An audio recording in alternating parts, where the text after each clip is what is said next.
বন্ধুরা, আজকে আমরা প্লাবিনী প্রাণায়াম করব। চলো বসে পড়ো সুখাসন বা পদ্মাসনে। হাত জ্ঞান মুদ্রায় রাখো, মেরুদণ্ড সোজা, চিবুক সামনের দিকে।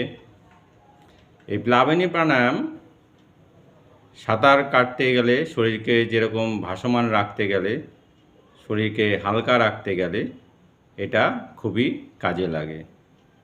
প্লাবনী মানে জলের মধ্যে শরীরটাকে ভাসিয়ে রাখা। সুতরাং আমরা দেখব বিভিন্ন জনে বিভিন্নভাবে এই প্লাবনী প্রাণায়ামটা করে থাকে। তো আমরা যেভাবে করছি তোমরা সেভাবে করার চেষ্টা করো। প্রথমে মুখ দিয়ে বা নাক দিয়ে শ্বাস ভরবে, একদম পেট পর্যন্ত, বুক এবং পেট পর্যন্ত ভরবে। তারপর যতক্ষণ পারবে সেটাকে কুম্ভক বা ধরে রাখার চেষ্টা করবে। তারপরে আস্তে আস্তে নাক দিয়ে ছেড়ে দেবে। তাহলে আসো শুরু করা যাক প্লাবিনী প্রাণায়াম। মুখ দিয়ে শ্বাস ভরো যতক্ষণ না পেট পুরোপুরি ফুলছে।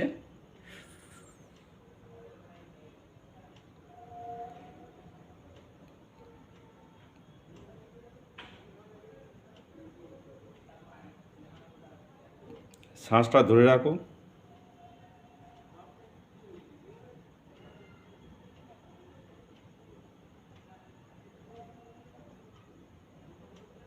এবার আস্তে আস্তে ছেড়ে দাও।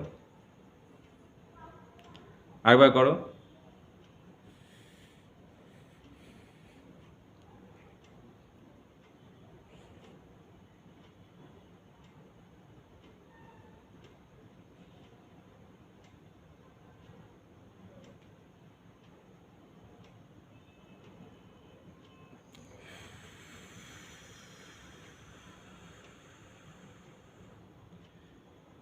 দশ থেকে 11 বার করলেই শরীর শিথিল হয়ে যায় এবং মন শান্ত হয়ে যায়। এর ফলে আমরা দেখব এর সাথে আমাদের ডাইজেস্টিভ সিস্টেম একদম তরতাজা থাকে।